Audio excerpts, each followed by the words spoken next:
Debbie wants an introduction. You want an introduction? Debbie Derryberry, ladies. Yes, Debbie Derryberry, everybody.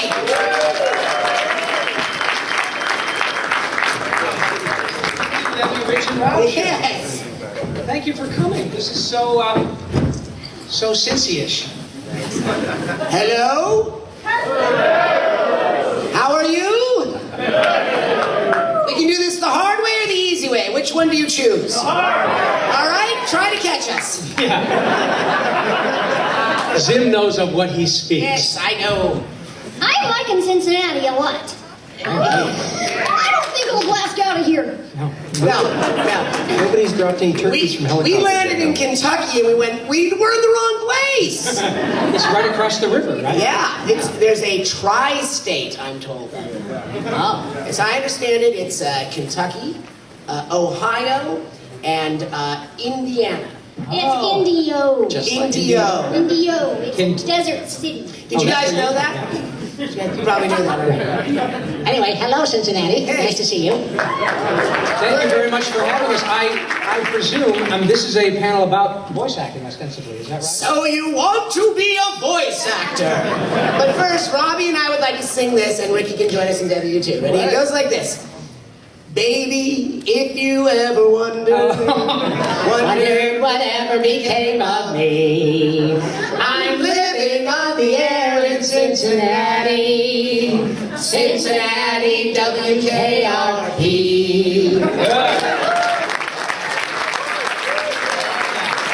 Richie Horvitz, ladies and gentlemen. I don't know, we don't How have... many of you want to be a voice actor is what we want to know. Okay, good. You know what I want I'll say to that? I want them dead! I want their family dead! I want their house burnt to the ground! No, but I don't know if the best way to handle this is just for folks to, probably just to ask questions, right? Because, Yes. you know, if you just Richie's IMDb page alone will bore you. Because it goes on forever. So it's probably better if this is a situation in which you'd like to find out from each of us our input. Do you want to just do it that way? Is that okay with you guys? And if you guys want to line up behind this microphone right here with this fellow in the green shirt, then we will take you one at a time. Right, your name is... Fun. I just said fun because I couldn't decide if I was like going to Germany or staying in Transylvania. Transylvania. Yeah, you should have was having a little like bipolar moment, schizophrenic thing. Right, I'm ready for a seizure salad. So, yeah, please feel free. We are very fortunate to be here, and It's a lady with a good hat. yeah. Except that Rikki has been in the same outfit for 2 days Oh, now. dear. They lost his They luggage. lost my luggage. So. And his ukulele was in. Okay, here's the thing. If you go buy new clothes, submit your receipt to the airlines, they'll pay you. Really? I did that in Orlando. Remember that we were in Orlando a couple pretty weeks cool. ago? Totally lost my I wonder if I can luggage. tell people I lost All my I had was a Porsche. bikini. I was a receipt for a new one. I'm just buying piles of underwear tonight then. Yeah. Attaboy. Why start now, Rikki? Why don't you come up and tell us your name, and then perhaps the question you ask will be something that everybody else wants to know too. So please feel free to start, sir. And just grab that mic and adjust it. So if you want to be a voice actor, you got to have this mic pointing right at you. You know what? Not down here, or up here, over here, but right there. Grab it slowly. That's called the Gently. sweet Be kind spot. to the... That's right. Thank you, Ricky. And we do have clothing stores in Cincinnati. Do you? If you need anything, we can direct you. I thought it was all He jerseys. bought some buttskins. They sell corsets here, super pretty. And you know what else can I tell you? They have the best selection of Spanx I've ever seen in my life. Every store. I have no Surprises me idea that I know that. But come a little closer to the mic, sir. Certainly. My name's Duffy, and Hi, Duffy. hi. Let me say you guys are absolutely fantastic, and I'm in awe to be Thank standing you. in front of all of you. I own a business, and that keeps me really busy. And as I understand it, the auditions for these things, you know, they're held in certain places, and when they call you up, you have to be there. And from here, it's halfway across the country sometimes, and I'm wondering, from someone that wants to break into that sort of thing, other than a demo tape or something like that, how do you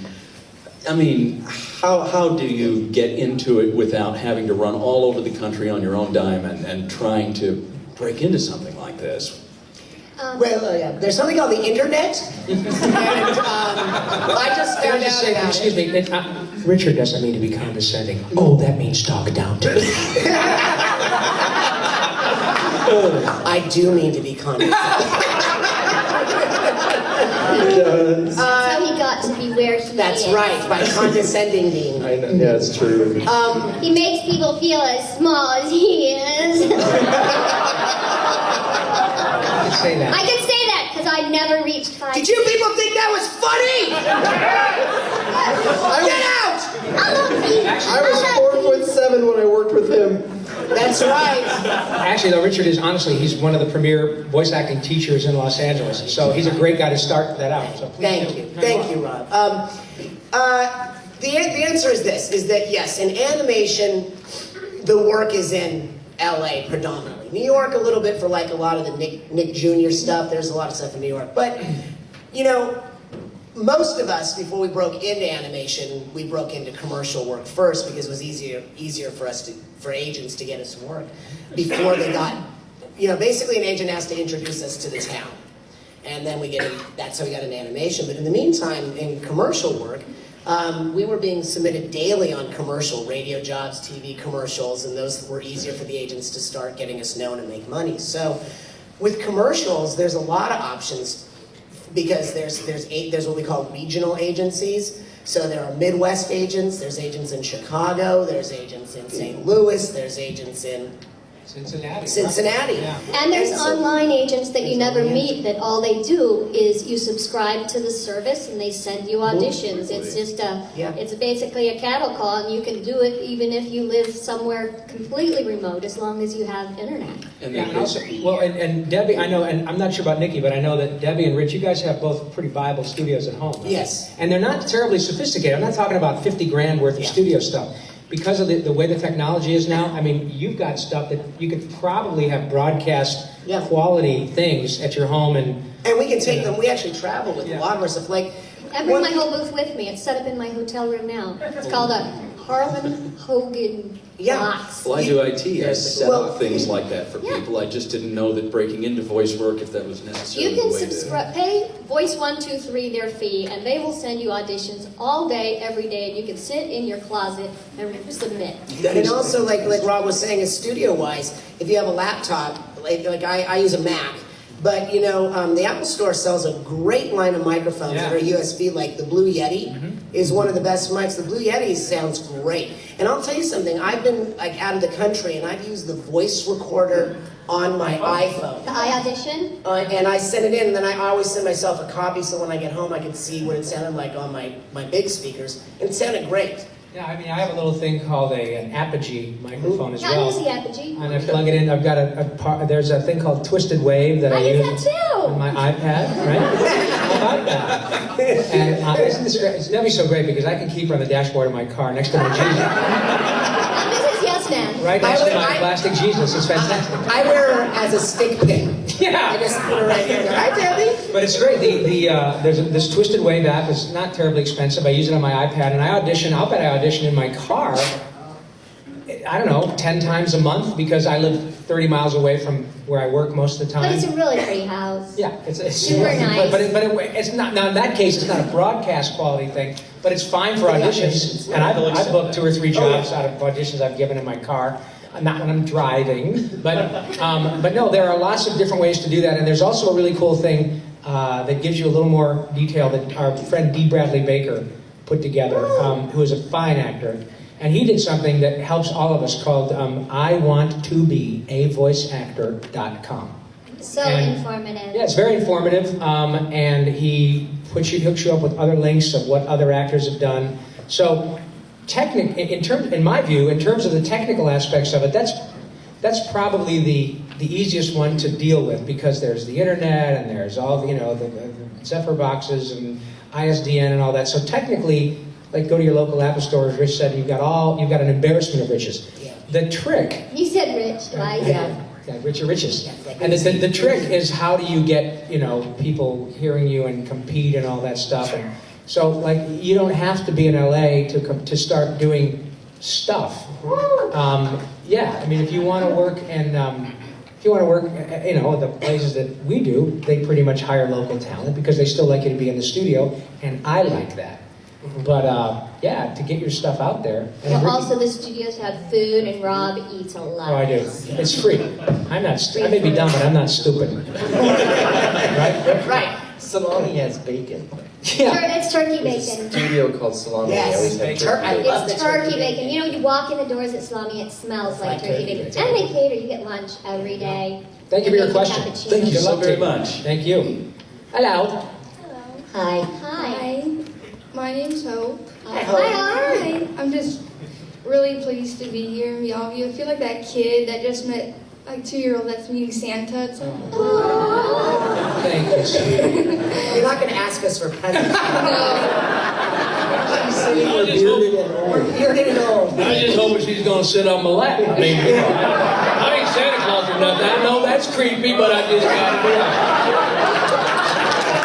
Just kidding. You're that nasty man. You can give us your hat if you want. You're adorable. What is your? That's an Invader Zim hat, isn't it? That's good. That's my guy. Awesome. Totally. That's Ricky's character. What is your question, sweetie? You call her I sweetie. I was just wondering, this is for Mr. Richard. Yes. He has an effect on all women. Please call me Sir Richard. Sir I always call him Mr. Sir Richard. Yes, Mr. Sir Richard. Mr. Sir Rich. Yes. Richard. I was wondering, have you ever, when you were voicing Billy, have you ever voiced him, but did the personality as Zim, just to make it a little weird? Just to make it a little weird. As though the weird threshold has already been reached. Yeah. I was as if it weren't weird enough.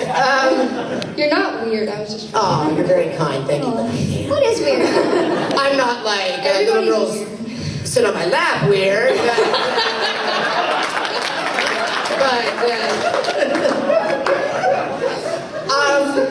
No, I don't know about that. You know, it was weird because we were recording Zim and Billy on the same day in the beginning, which was really hard. And so, because like I would go from to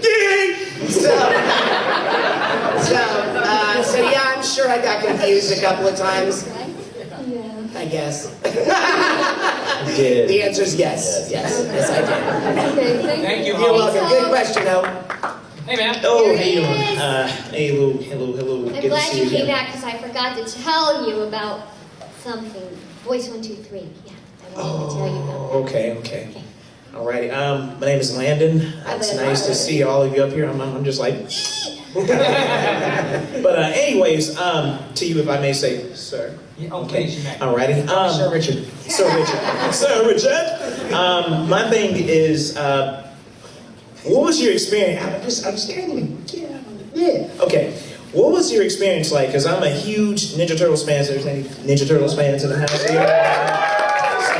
Actually, look fairly normal sized to me, but thank you. That's.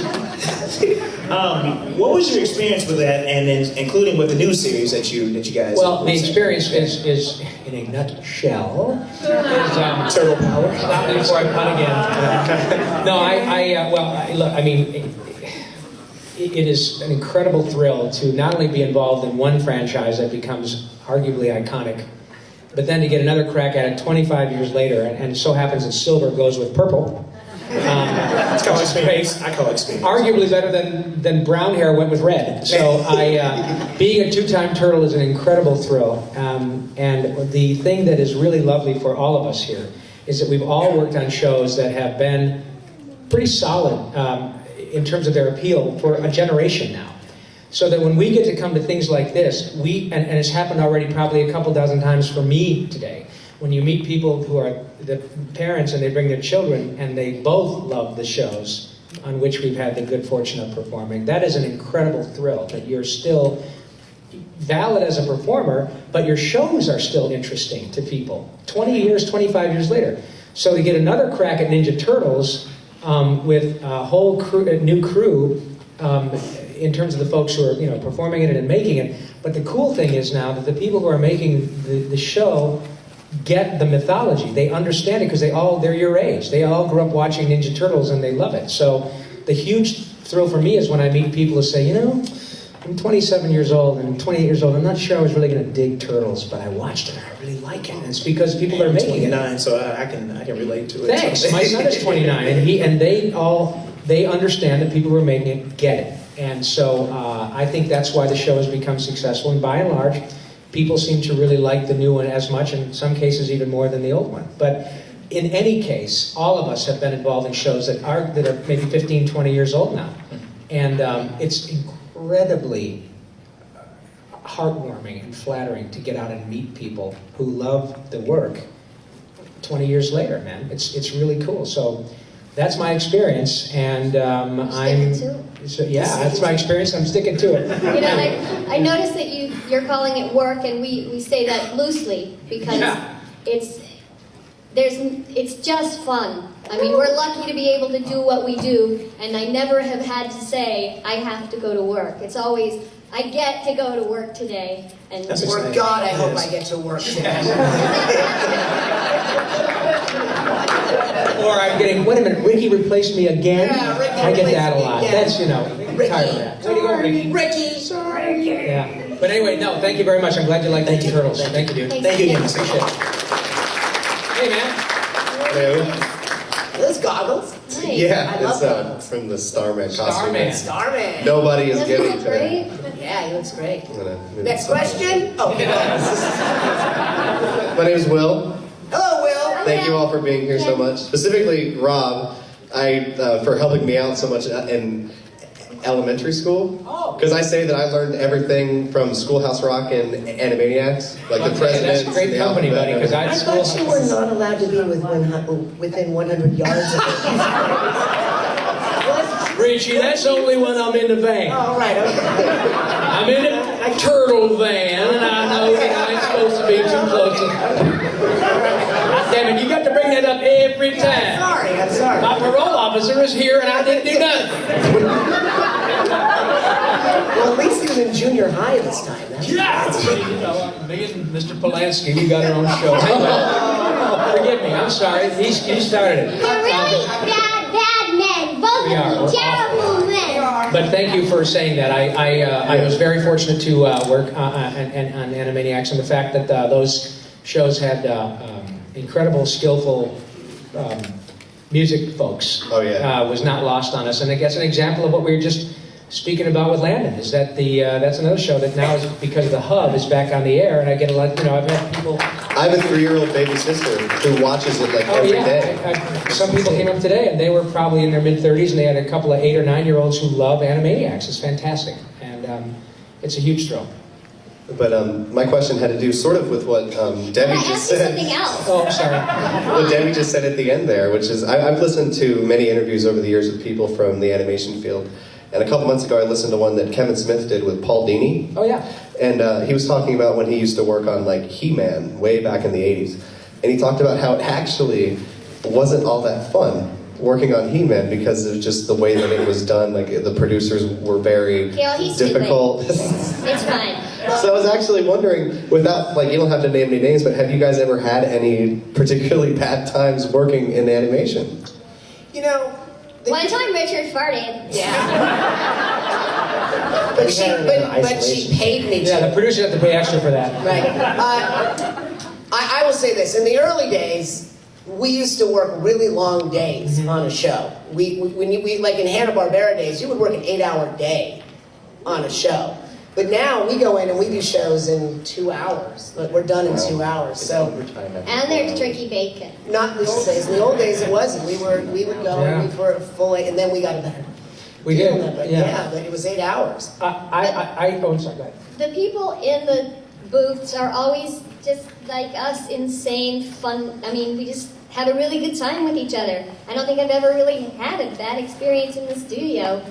Sometimes people are sick and they come to work like in any workplace, and you're like, why didn't you stay home? I think that sometimes the only issues we may have is if we have someone who wants something that they're not getting from us. Take 100. Take 100, take Right. 101 on one pass. That's the only time it gets a little a little frustrating. But other than that, I can't remember. I can't imagine. I've never had an experience other than with having to work with Rikki all these years.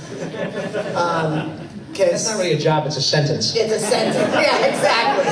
Especially since he doesn't change his clothes.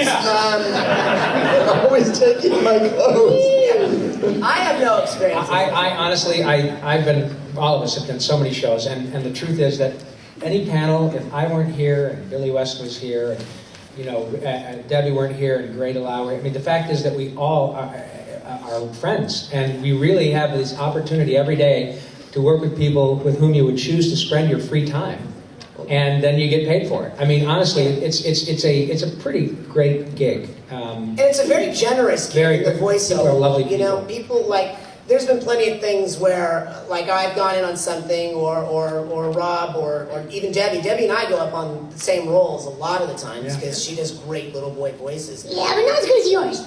But no, she was son of Nurgle in Billy and Mandy. Did you guys know that? Yeah. I had him talk to me earlier. That voice that was passed out.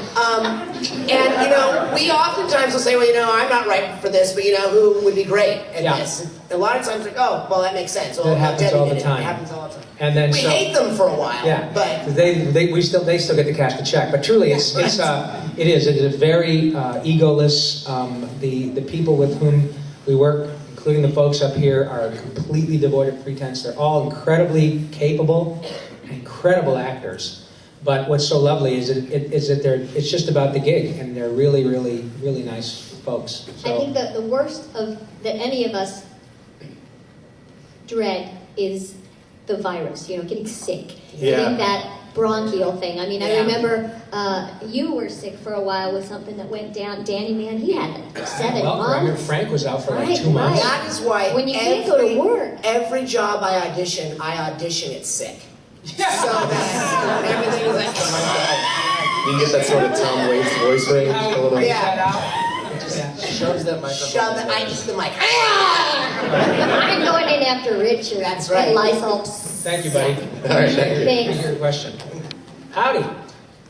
Hey, my name is Joe, and I'm going to go a little bit down the dark path here. You know, Joe, that when you use a phone, in order to use, you have to put it to your ear. Going down the dark path. This is a talent. This is a talent here. Thinking about what I got to say, focusing on the mic and this. Okay. So my question here is, I'm going to go a little bit down the dark path here. Is there any voice acting job that you really wanted and unfortunately you did not get? Oh, that's not dark. That's show Like business, baby. 90%. There's a little show called SpongeBob I wouldn't mind having. Simpsons. I mean, Simpsons. I King had, of Hill, right? Family Guy. yeah, I had 3 callbacks for Philip J. Fry on Futurama, and Billy got it, and they should have hired Billy. Billy's perfect. That's He's great great. that you guys And- refer. I'm sorry? That's great that what you said before, you refer to other... Oh yeah, I mean, we all audition, it's competitive, but it's different. I mean, I played sports my whole life, and I like competition and all of that stuff too, but it's not like live action stuff. And even when we have folks who are live action actors come in to work with us on our respective shows. And they can't do it as good as us. Yeah, I mean, the point is a lot of them get freaked out because the producer will say, hey, do this, and Richie's there, he picks it up, and, oh yeah, what do you need? You want it, what kind of talking pig? A white pig, a black pig, an orange pig, a female pig, a female pig who's been spayed. From the United States. Yeah, I mean, but it's not, it's a friendly competition. The high tide raises all boats. I'm a better actor when I'm with these people. It makes me better. So it's not like we're going, oh, wow, I didn't get the job because I wasn't tall enough, or... You want to play. Yeah. That's what it is. You want to play. It fills you up. It's like, we love making each other laugh. Totally. As much as to be honest with you, if we're having a good time, you're going to have a good time because we're in a zone when we're doing it and we laugh. And Billy's a perfect example of that because Billy will go off on some tangent.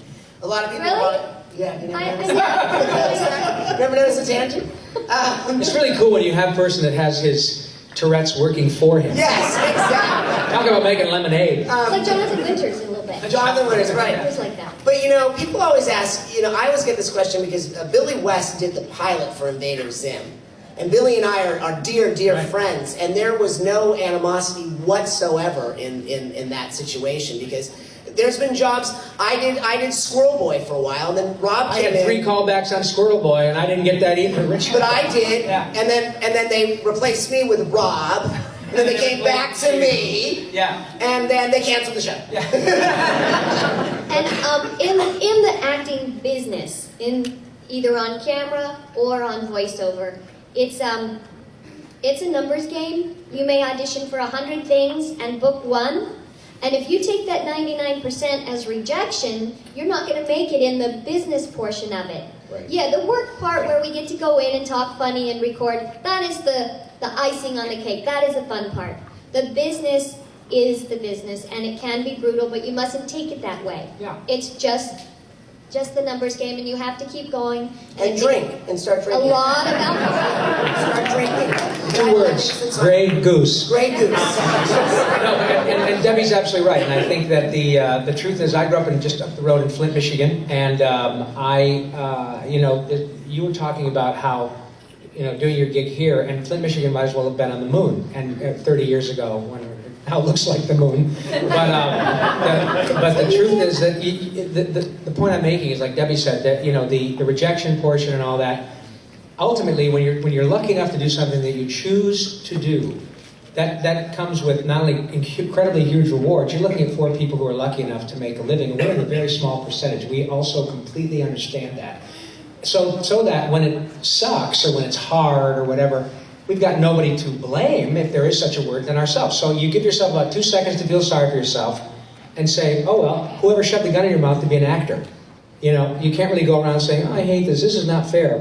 So guess what, Junior? Life isn't fair. But you're doing something that you want to do. And when you get to be older, like me, to be able to, I don't care what it is any of you do, if you're lucky enough to do something about which you're passionate, when you get to be an age to where you're kind of looking at the end of your work career, you can still get up and go to work, then that old adage about if you love what you do, you never work a day in your life is a huge thing. It's not just about acting.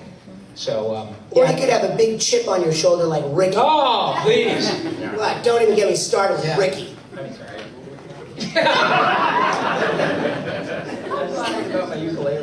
Bless his heart. He's got a world-class uke floating around somewhere in the ether. But anyway, thank you for your question. My pleasure.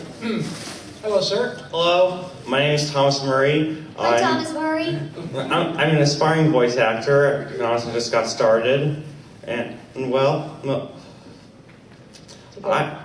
I really like video games. Can you tell by the shirt? I can tell. Yeah. Well, I know some of you have worked in the video game field as well, as regard to the voicing the characters.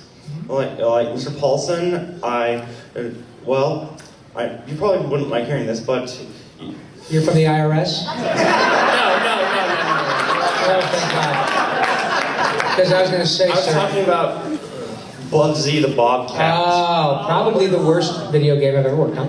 Yeah. Probably, arguably. Are you the gentleman that contacts me on Facebook and says, I think this is probably your worst character? No. Okay. Well, it's okay. No, it's okay if you were, because I happen to agree with you.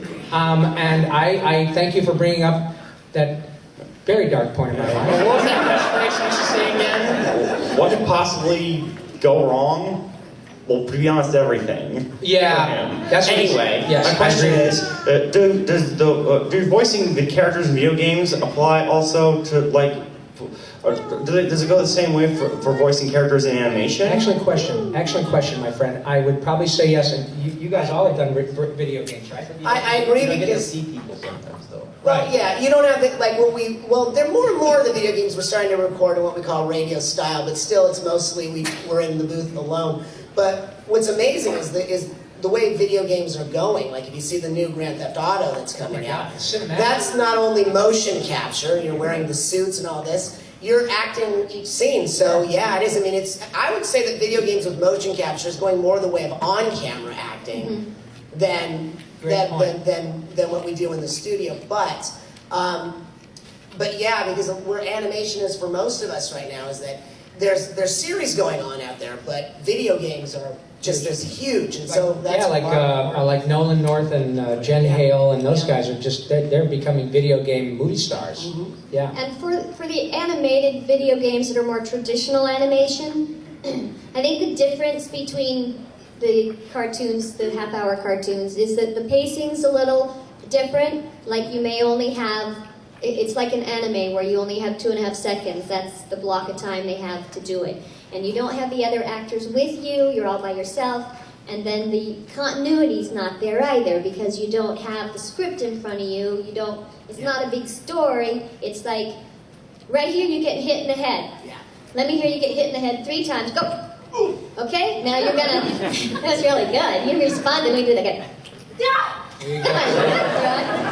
So there are differences Try me next. Okay. Go! Ow! It's really good. And they did have to make a special, what do you call it, a little blurb in our contract where they have to let you know how bad your dying is going to be, because most video games require some kind of getting hurt and dying and flipping and ouch. So they can't work you past the point of pain, and it's actually in the contract like that. But that doesn't have to be... Streams where you're doing monster stuff and being like, getting cut in 3 different... I did a game years ago called God of War, in which I played some character who had his arms chopped off and his head chopped off, and he got skewered and burned and everything. And so every time he did it, he keep going. Yeah, I your arms cut off. I think now your other arm's cut off. And I'm like, Did you guys use it again? I'd be like, you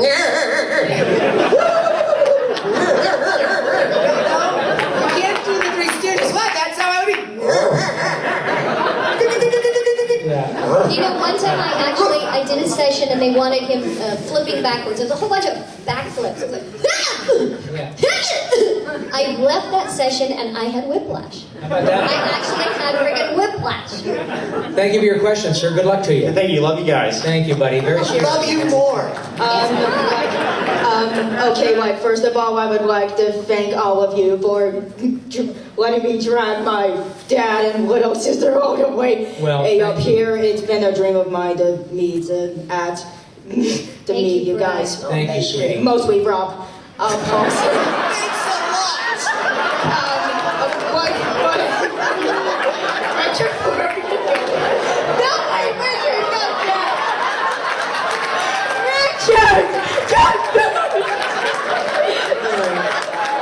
You have no idea what you have just done. You have loosed the dogs of war. Alright, he's back. Say you're sorry. Let me just say, Brooke. It is Brooke, right? Yeah. Yes, sweetie. Let me just. That will likely be censored when I upload this video to YouTube. Well, let me just say that when I said earlier that there are none of us who have an ego issue. Let me qualify. Don't worry, I know. Can I please answer my question?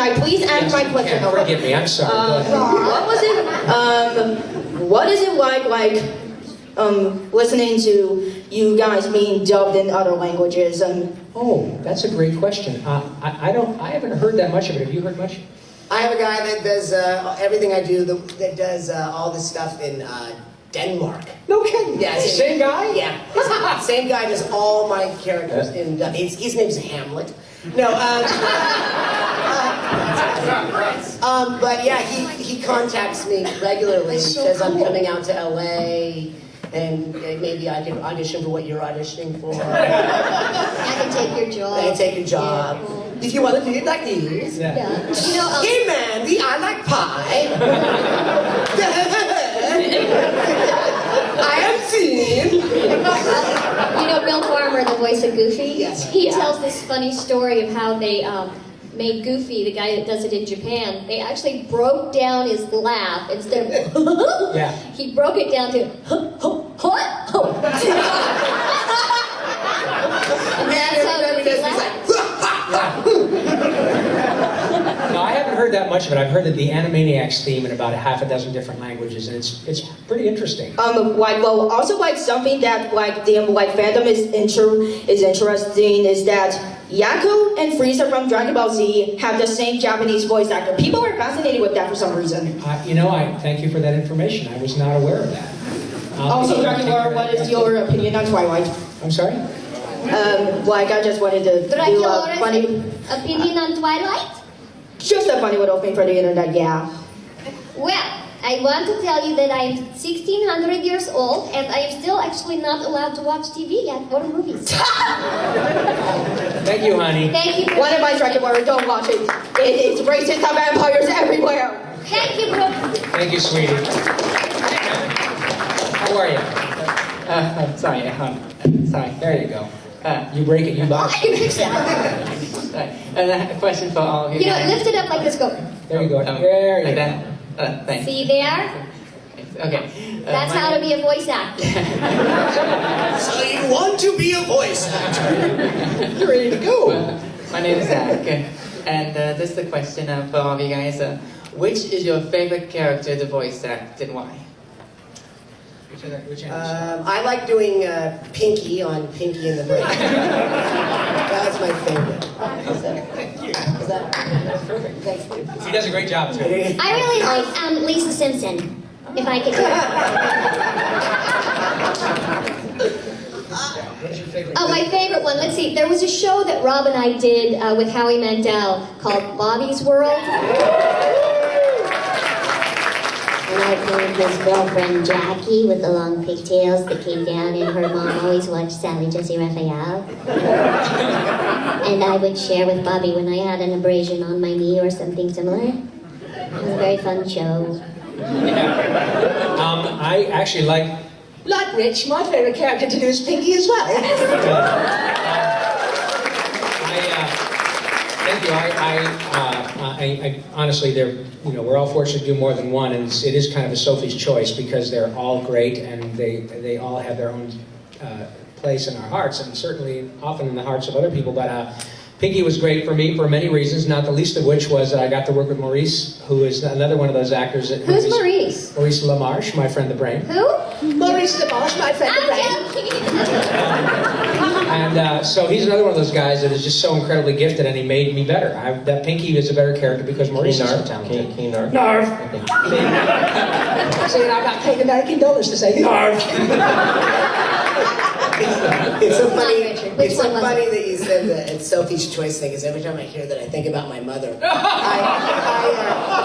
come from a family of 6 kids, and I'm the youngest of the 6. And my mother Are they all yours? They're not. No, I know. No. I hope not, because I would have had them with my mother. Which in most places is a felony. Yes.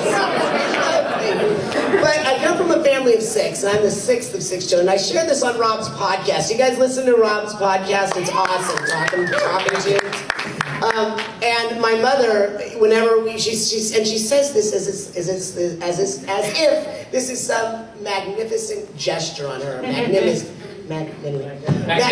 Thank you. She'll always say, if I was in that movie, Sophie's Choice, and I had to choose of you 6 kids, I would say, kill them all.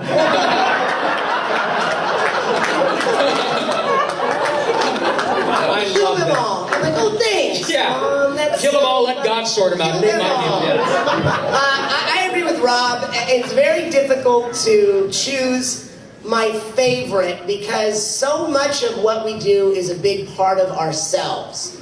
You know, what makes those of us that do this and those of you who want to do this is what you're willing to give of yourself and what the risks you're willing to take. And so we have so much fun, but a lot of it is our own thing, that this is just fun. And so and your schizophrenia. And you're schizophrenic.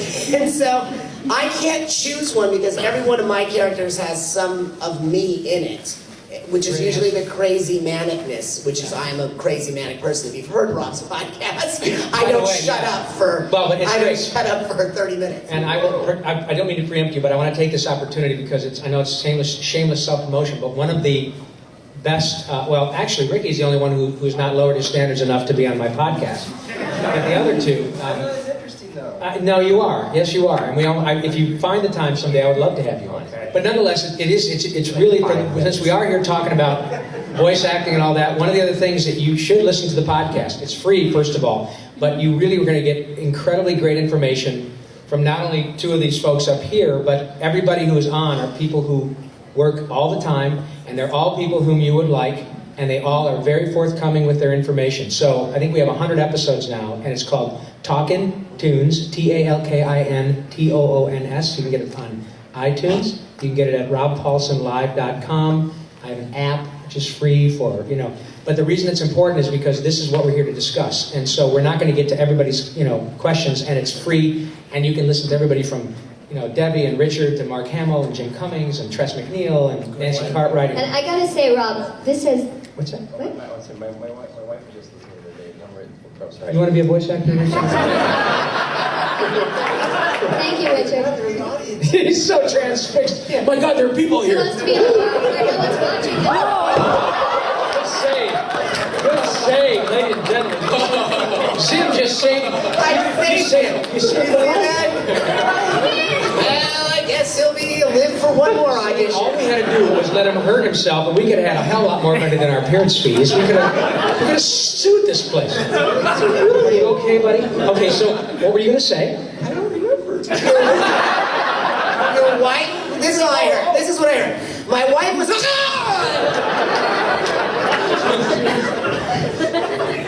Talk into the mic. He needs his ukulele.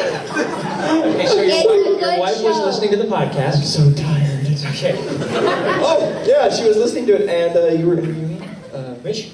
Yeah. And you were doing Zim, and you were doing... You have to talk into the mic. We were doing Zim and Pinky together. Director and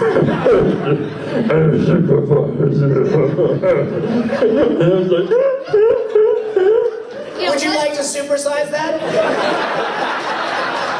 This is what happens at work. How brilliant is that? Name spin into the clown's mouth. Is that Rob's podcast, it's one of those things that naturally fell into place.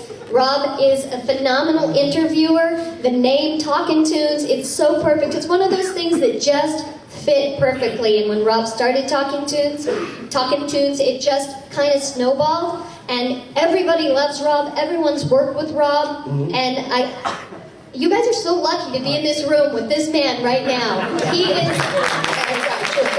We have to drink. We drink.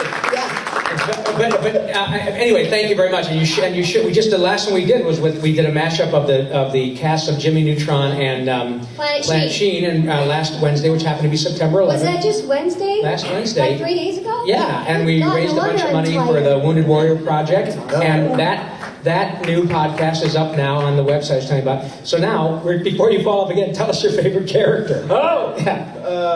Well, I'm mostly known for Gurr, so that would have to be the favorite one because I like him. But if you're going to pick one, what a kick-ass character. But I really like Blurty the Pig. Look at Blurty! Because he's so horribly malformed.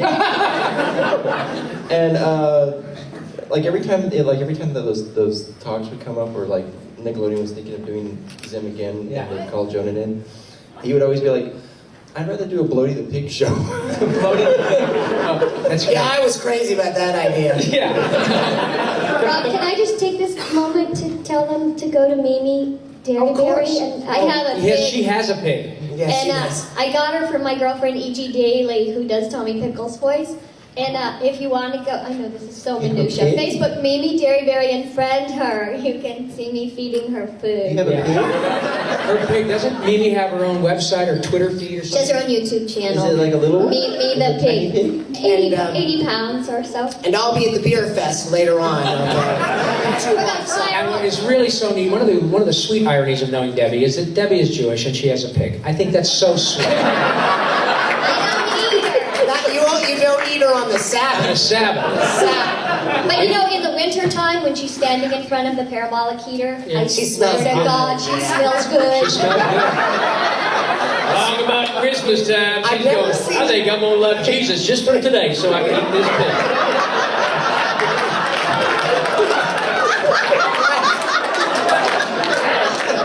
Can I just ask one thing? Is that Gail? Is your name Gail? Right there? You with the white hair I'm pointing at saying no. You look so much like Gail. Sorry, I keep staring at you. Could you change your name too? Okay, Thank you never for your mind. question. We're going to Thank get you on guys that. are great. Next question, please. Yeah. No, it's more than that. Hi, I'm Mackenzie. I visit all four of you at your panels, respectively. I got a picture with Rob Paulsen. Yes, you did. Lucky. Before I ask my question, I just want to tell you that you four have made my childhood. Thank you. Oh, thank you. Your mom owes me a baby. Did we raise you well? We need some babysitting money right now. Are you respectful to your elders? Very much so. I just want to thank your parents on behalf of all of us for buying action figures. My child's teeth are straight as a result of your parents. You four are my favorite voice actors of all time, besides, Rami Paku or Nolan North. I love Nolan North. He's amazing. I love him as Edward Richtoff. And he is one of the most delightful. She really sounds like a man, doesn't she? Jeanette Nolan. No. Thank you. One of the questions I really want to ask is, in the past, out of many of the roles all four of you done, are there any roles you wish you could have gone back to or done more with? I don't know. You wish you could have done Zim more, or I wish I could have done more episodes of Zim. Absolutely, yeah. I think we all listened to things and we went, I would have done that differently this time. But it's like when I teach a class, I always tell people because, By the way, Richard, as I said, he teaches a lot and he's excellent. Thank you. One of the top 2 or 3 in LA. Really. You're too kind. Thank you. But when you, Unfortunately, he teaches macrame. Yeah, exactly. But I do it with a funny voice. We get a light stitch there. Crossover laugh, right? So when I tell people that are just starting out that are auditioning, they put so much pressure on themselves to create fully fleshed out characters thinking that it's done. But it's never done. We will go into, yes, we will do our auditions, and because we have something going on in our stories and our imaginations are working, that's what gets us in front of the producers.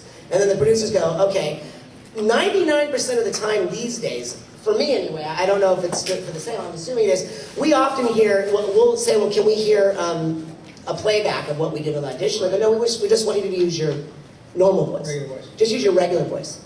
And then all of a sudden we'll go, okay, and then we have to remember. Which one's that? Yeah, which one is that? But like I say, it's not done because we audition it, it's not done because we get a callback, it's not done because we get the job, and it's not done because the series is done. It's continually changing. All of our characters of our series change from their very first episode to when we finally end it. And if we came back, it would change too, because people put so much pressure to think, oh, we got to get this exactly right, and it always has to be that. But that gets boring for us. Yeah, it kind of is in flux. When I was doing Daggett on the Angry Beavers, that character changed. Thank you. That character changed 400 times depending on where I was in my life. So I got obsessed with Glenn Ross at one point. And Daggett, for about 5 of the second season, 13 episodes, becomes Jack Lemmon. So I was like, no, I better to put my name up on that. But I said 10, you said no, you said 20, I said fine. Give me those leads. And I was that, and for a while I was Bob Hope, or Daggett was always like, hey, now Wild. So those things are fun for us to do. So I don't know what your question was, but I wanted to talk. Appreciate it. We want to get a couple more people if we can. I know we're running out of time, but thank you. Yes, sir. Hi, my name is Kobe. Hi, Kobe. I'm 14 years old.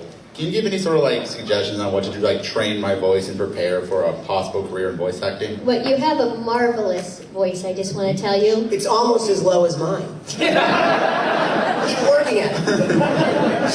I know. I think, go ahead. First of all, being a voice actor, I think actor is your keyword there. Yep. So you must study acting, improv, theater, whatever it is that you like in acting, it is an acting job. If you want to be a voice actor, it doesn't just mean I can do voices. I can talk like Bugs Bunny. I can talk like Goofy. There's already a Goofy. There's already somebody doing Bugs Bunny. Right. And as my mentor used to say to me, everybody can do the Muppet voice. Yeah. Everybody has this voice. Everybody can do Mickey Mouse. But what you need to focus on is what you do the best, which is obviously that place on your chest where cats are going to want to fall asleep when you hum. Because you can do it through. Also, you're at a great age to start doing stuff. I mean, this is when you should start doing theater at school or performing in church or whatever you do that will give you an opportunity to try your chops and, you know, find things out and make mistakes and have successes when it's not a big deal. And it really, to me, is about passion for wanting to do it. I love the gig as much as I ever have, and I'm old enough to be your grandfather. And I really, great-grandfather. So come sit on his lap. Thank you. See, that's my friend Richard Preston. Bring it around. Bring it around. Let's do a but they're absolutely right. I couldn't agree more than 100 million%. Acting, because nothing really offends us more than people that say, you guys still act. We've all done on-camera stuff for years. Are you an actor too? No, but I just make funny voices. But no, seriously, it starts with the acting. The voices are the cherry on top. There's so many facets of acting, you know, whether you're a stage actor or an on-camera commercial or a voiceover actor. And in voiceover you have promo and commercial and animation and trailers and industrials and audiobooks. So just absolutely pursue your passion, and then when a door opens for you, just run, don't walk through that door, because you don't know how many chances you get or if you're going to get a chance, you know. But they're out there. The opportunities are out there. Good luck, sir. Thank you. Now get out! And take your voice with you! Yeah! Take your third testicle. We have to wrap it up, so... Okay, last question. Yes, my name is Dan. Yes, it is. All the way from Chicago to see us. It can be me. Lovely scenic Chicago, Illinois. I'm a voice actor out of Chicago. Really? I could hardly tell. Never gonna tell. Yeah. Hello. And just a comment and then a question. The comment really is something actually you'd mentioned about Harlan Hogan. And one of the things that he said, the job of a voice actor is not the gig. The job of a voice actor is to get the next gig. Yeah. So you're constantly moving forward. Totally. And I think that that's really interesting. I have a different take on that. Okay, interesting. That's because you book everything. No, it's not. My take is this. We spend 98% of our time doing the business of doing business, and 2% actually getting to do what we do. Right. So really, I say that my job is to play pretend and play pretend fully. Nice. That is my job. That's nice. And yes, there is a business aspect of all of that. But I really believe why things resonate with us so much, like things like sayings like "just do it," "think different." Yeah. Those are such fertile thoughts. So when we get our opportunities, it's because opportunities are what I call auditions, opportunities to play pretend. Is it because we have a facile imagination? We practice entering secondary realities. That is really our job, and that's if you build it, they will come. Because we can do it over and over and over again, and it's just practicing that. So that's my belief about the great point. That's a great point. Question then, off of that. Once you've landed the gig and you've been in the booth, and as you said, you farted in the booth, and suddenly... I said that. Yes. And so it could have been anybody, I just thought it smelled like Richard's. She's really good at identifying people's It's a very special skill set, which, yeah. Yeah. It's like, guess what I ate for breakfast? And then she can always tell. Jimmy Dean sausage. Despair. I ate despair. We never did any work done when we worked together. I fart tears. My question actually is, at the 101st take, how do you manage self-direction? Oh, you take out the gun and shoot the director. Yeah. How do you get into that and get out of a rut and change direction? Well, if I'm in a situation in which a director is on 101st take with me, then either they have the wrong actor or he doesn't know what he wants. And or was it, can you just show us what you want? Yeah, because then I have no idea. Give us your line You ask for the line read, which for those of you who aren't actors, a line read is when somebody takes over your job for you and reads the line for you the way they want it instead of the way you would act it. And some actors might take offense to it, but after 101 takes, you're like, give it. Just like, what do you want? Yeah, it's your dime. You're paying me, and I'm happy. I'm a hired gun, you know. And if you want me to do it a certain way and you're not getting it, then tell me, because I don't want to be replaced. But virtually all the time that I get hired, people know what they're, you know, and And so, I'm sorry. Go ahead. I was just saying that by the 93rd take, I will start every take like this. People love that. That's what he does when I call him. Yeah. I don't even answer the phone when I see Ricky's name come up on client ID. I'm like, You know, you don't, with most of us, we don't really get to that many takes, but when they bring in on camera actors who can't do what we can do, they go to 100 takes. Yeah. The last, They also get 100 times the money. the last session was a Star Trek, and she was talking about, yes, I'm an on-camera actor, and these voiceover actors can pull this stuff out of thin air, and I don't understand how they do it. So I thought that's high praise. She's an incredibly gifted woman, and She's an amazing also really woman. beautiful. She's an incredible actress. And we're she's just ugly and insane. Yes. Why do you think idiot bastard children of show business? we will all be at our tables. Come see us. Yeah. We're on the same row. Right. Yes, And, and the documentary on me. I'm sorry, Oh, yes, guys. please do. Gary Conrad, who's Gary! the animation director at Nickelodeon, has been following me for 5 years. Gary Conrad, ladies and gentlemen. He's made a film called Debbie Derryberry, Cheery and Fun. It's not for the faint of heart. It screens at 3 o'clock upstairs. It's an agonizing look into the voiceover business and my personal life. And Debbie records in the nude. So, you might like that. This is great. And honestly, thank you so much, Yes. for Thank you, everybody. letting us be here. Yes. And for coming to visit us. Thank you very much.